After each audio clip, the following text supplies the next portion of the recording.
Hello students, welcome to Shreyari coaching centre. कैसे हैं आप सब? आई होप आप सब बहुत अच्छे होंगे। हम लोग फिजिक्स में क्लास 12 में टॉप 500 सीरीज कर रहे हैं। इसमें हमने पार्ट 6 तक वीडियो कवर कर लिए हैं। तो पार्ट 6 में हमने जो मोस्ट इम्पॉर्टेंट क्वेश्चन थे ऑप्टिक्स के, प्रकाशिकी के, वो डिस्कस किए हैं। तो यदि आपने अभी तक उन क्वेश्चंस को नहीं देखा है तो उन क्वेश्चंस को प्लेलिस्ट में जाएँ और उन क्वेश्चंस को अपनी कॉपी पर ज़रूर से राइट डाउन करें।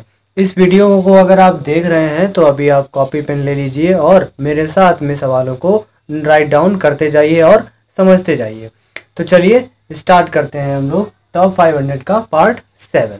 तो देखते हैं पहला क्वेश्चन है हमारा, दो लेंसों की क्षमता है प्लस 15.5D तथा माइनस 5.5D है। D मतलब डायोप्टर है।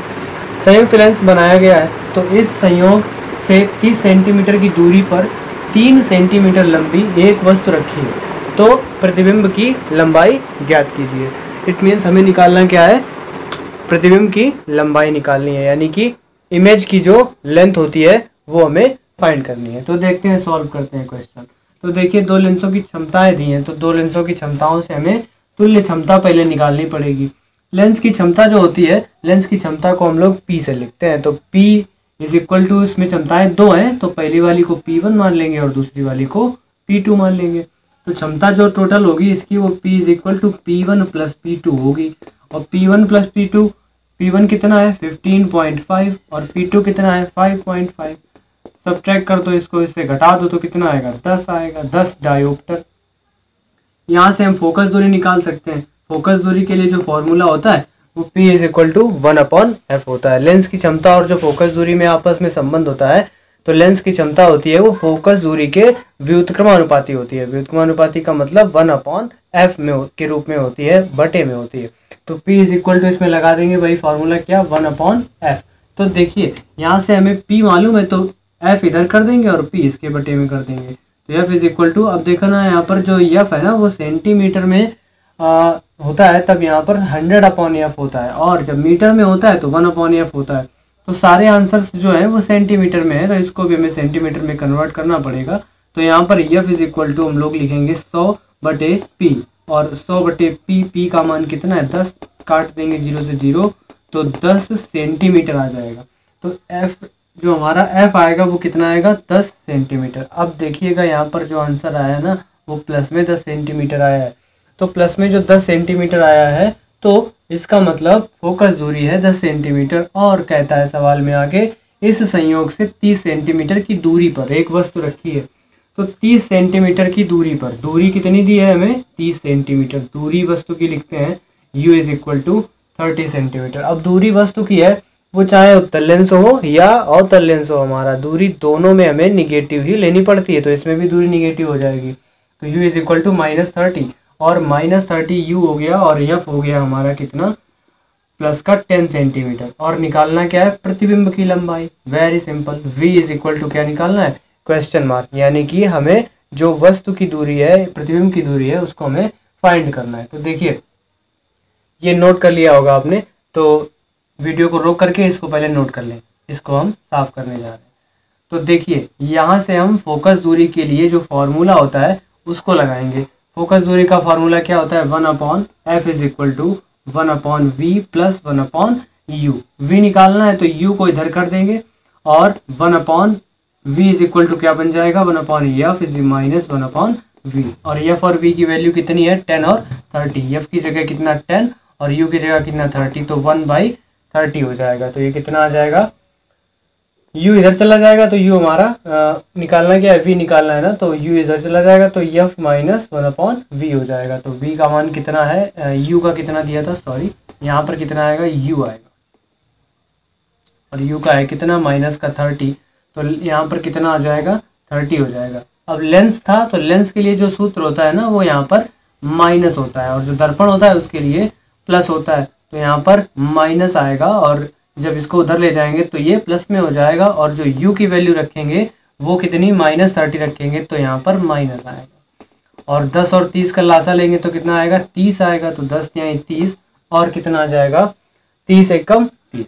तो 3 में से 1 घटा देंगे तो कितना आ जाएगा 2, और 2 से इसमें भाग दे देंगे तो कितना आ जाएगा 15। तो v इज इक्वल टू जो हमारा है वो कितना आ जाएगा 15 सेंटीमीटर। तो v जो प्रतिबिंब की दूरी आएगी ना, वो कितनी आएगी प्रतिबिंब की दूरी?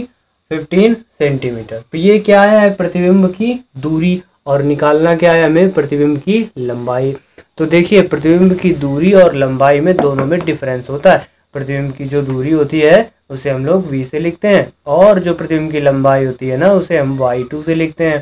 तो यहाँ हमें लंबाई ही पूछी गई है, तो लंबाई के लिए जो फॉर्मूला होता है ना वो क्या होता है? y2 अपॉन y1 दिख रहा है ना यहाँ पर, y2 upon y1 is equal to होता है v अपॉन u। ये वाला फॉर्मूला लगाएंगे इसमें। अब चूंकि v और u की वैल्यू पता है और y2 की वैल्यू भी इसमें गिवन है y1 की, क्योंकि कहता है क्या है? 3 सेंटीमीटर लंबी वस्तु रखी है, तो 3 सेंटीमीटर का मतलब ये किसका मान है? y1 का मान है। तो यहाँ y1 की वैल्यू रखनी पड़ेगी इसमें। चलिए इतना फिर से नोट कर लीजिएगा, इसको हम साफ करते हैं।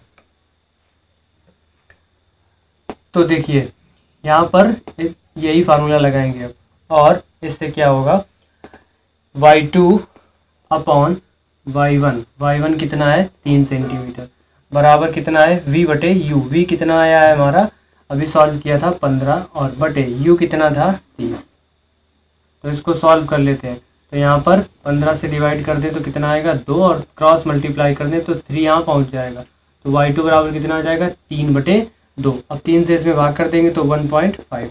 3 2 एकम 2, और पॉइंट लगा करके कितना हो जाएगा? 2 पंचे 10।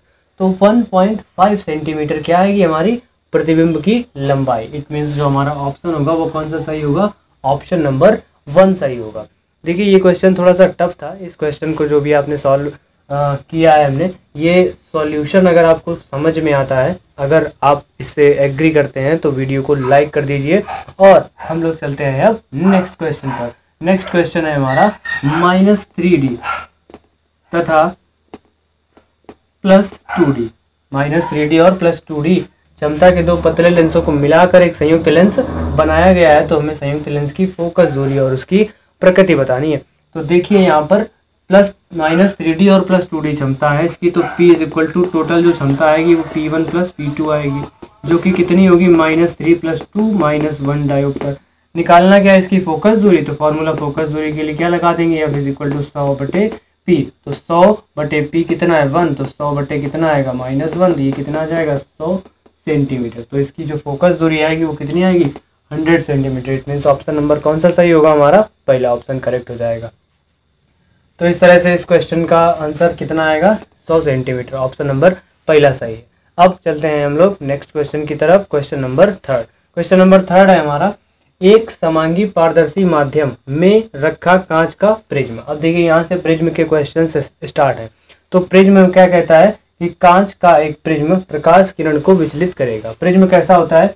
प्रिज्म देखने में इस तरह का होता है, लगभग आगे से और पीछे से देखने में वो त्रिभुज की आकृति का होता है, और उसमें तीनों साइड ये जो होती हैं, ये साइड जो होती हैं वो हमारी रेक्टेंगल होती हैं, मतलब आयताकार होती हैं, बराबर होती हैं।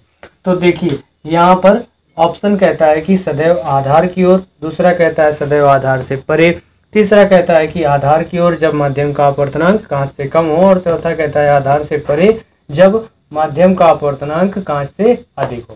क्वेश्चन क्या कहता है कि एक समांगी पारदर्शी माध्यम में कांच का प्रिज्म प्रकाश किरण को विचलित करेगा।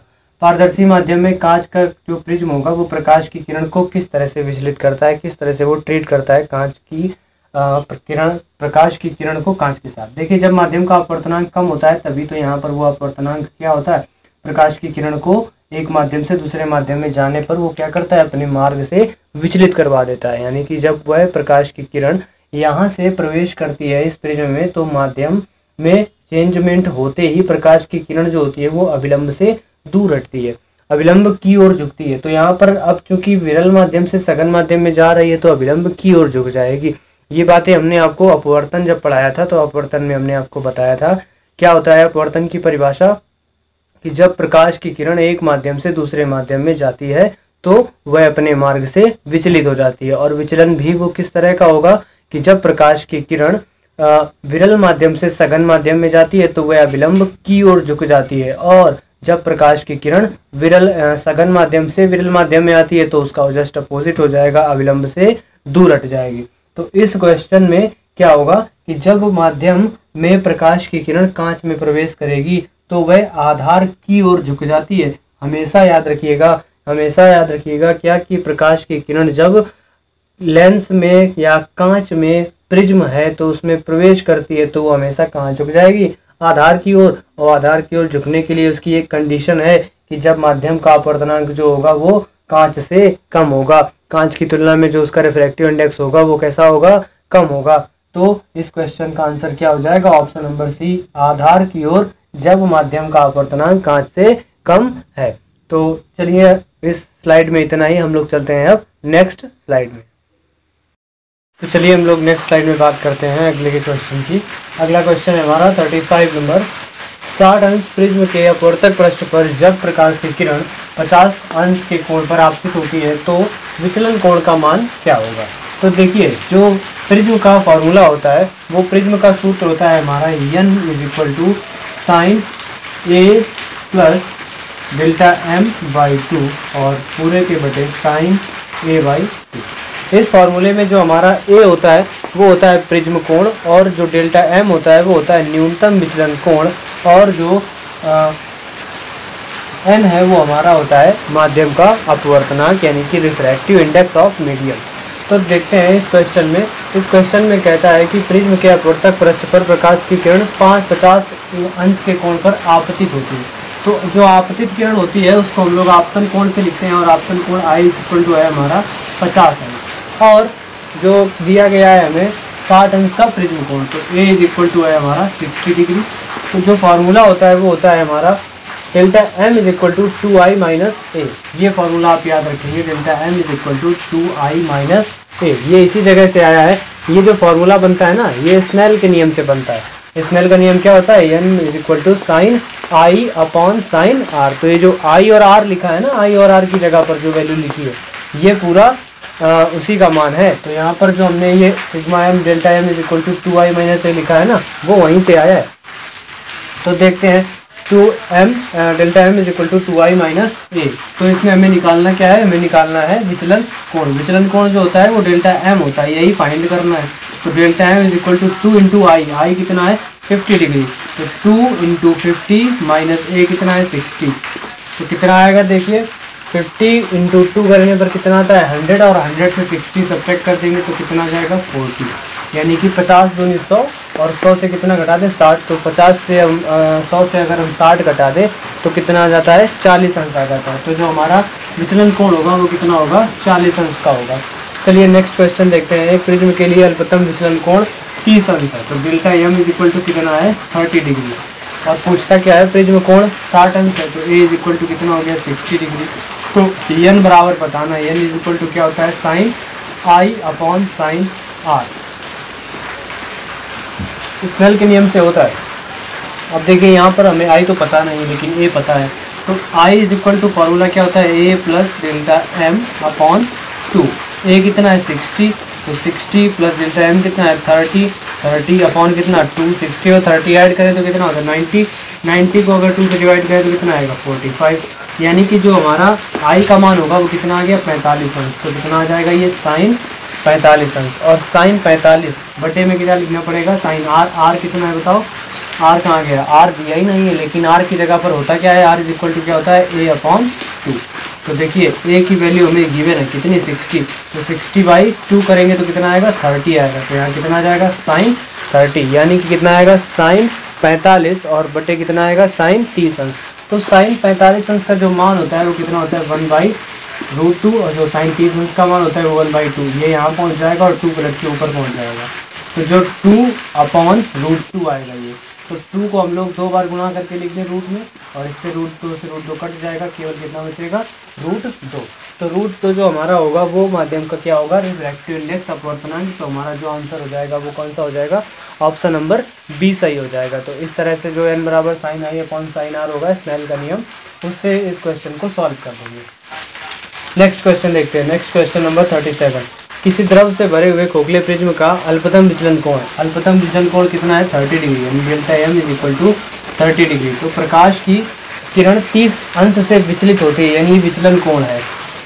विचलन कोण 30 अंश है पहले और फिर क्या लिखा है कि प्रकाश की किरण 30 अंश से विचलित होती है तो प्रिज्म पर आपतन कोण का मान क्या होगा, आपतन कोण आई बताना है। तो देखिए आई इज इक्वल टू होता है ए प्लस डेल्टा एम अपॉन 2। तो आई बताना है हमें। देखिए ए जो होता है वो होता है हमारा प्रिज्म का कोण।